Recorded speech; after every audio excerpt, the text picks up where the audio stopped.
मीरा ने कृष्ण से प्रेम किया तो उसने कृष्ण को आराध्य बना दिया। रुक्मणी जी ने कृष्ण से प्रेम किया तो उन्होंने कृष्ण को पति बना दिया।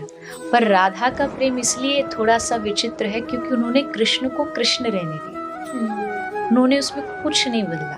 उनके लिए वो कृष्ण ही थे, ना उनके कोई रिश्ते का नाम है कि भाई वो पति थे या भाई थे या कोई नाम नहीं है उनका। बस कृष्ण उनके लिए उनका जीवन था और श्री राधा रानी के लिए कृष्ण जीवन थे, कृष्ण के लिए श्री राधा रानी उनका जीवन थी, उनका प्राण थे। द्रौपदी का सब कुछ जाने वाला था, कुछ नहीं बचा था उसके पास, सबने उसका साथ छोड़ दिया था। तब उसने दोनों हाथ उठा के कहा, केशव मैं डूब रही हूँ, मैं अब जाने मतलब मेरा इज्जत मेरा नाम सब कुछ मिटने वाला है और अब तू ही बचा सकता है। तो फिर कृष्ण ने क्या किया, वसन रूप भय श्याम, मतलब कपड़ा बन गए, वस्त्र बन गए, साड़ी बन गए और साड़ी बन करके द्रौपदी की लाज बचाई। अब ये क्या है, ये भगवान का स्वभाव है। तो अब मुझे पता है कि जब वो द्रौपदी के लिए उस टाइम पर आकर के सारे साइंस के कैलकुलेशन को जीरो कर सकता है, क्योंकि साइंस नहीं मानेगी कि एक साड़ी का एंड नहीं मिला। वो तो प्रूफ से कहेगी अरे हो ही नहीं सकता, लॉजिक नहीं है। बट अब मुझे पता है कि नहीं, हिस्ट्री में ऐसा हो। आप भागवत भी पढ़ेंगे तो ये 16,000 जो कृष्ण की रानियां हैं, इसको एक दैत्य था नरकासुर, भौमासुर। पहला पितामह भीष्म का जब उनको याद आई तब वो रोए थे।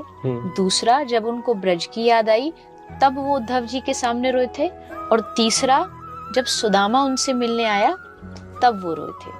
तो ये 3 स्थान है जहाँ भगवान श्री कृष्ण बहुत ज्यादा भावुक हुए हैं और लिखा है कि उनकी आंखों में आंसू थे। मैं एक लाइन हमेशा कहती हूँ कि भगवान के लिए, भगवान जो है वो सब जानते हैं और इसका मतलब है कि खबर है उसको सबके मन की, तुम बस सब्र रखना। मतलब वो हर चीज़ जानता है कि तुमको कहाँ किस चीज़ की कब ज़रूरत पड़ जाएगी।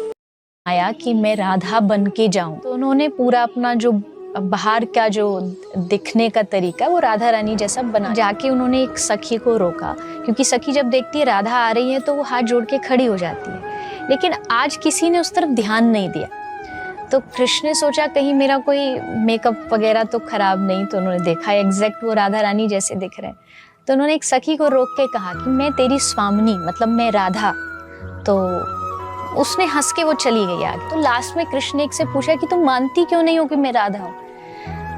तो उसने हंस के कहा कृष्ण को कि कृष्ण तुम रूप तो राधा जैसा ला सकते हो, पर ये बताओ उनके जैसा स्वभाव कहाँ से लाओगे? क्योंकि राधा रानी कभी नहीं कहती कि मैं तुम्हारी स्वामिनी हूँ। वो हमको अपना मानती है, गले लगाती है, और तुम जब से आए हो यहाँ पे बस मैं। तो मैं वाली राधा नहीं हो सकती। राधा जैसा पहले दिल ला के देखो। जो तुमको उनसे कुछ कुछ मांगोगे तो कुछ कुछ देगा, उससे बहुत कुछ मांगोगे तो बहुत कुछ देगा, सब कुछ मांगोगे तो सब कुछ देगा, और कुछ भी नहीं मांगोगे तो अपने आप को दे देगा। मिला तो उसकी कृपा और नहीं मिला तो उसकी इच्छा।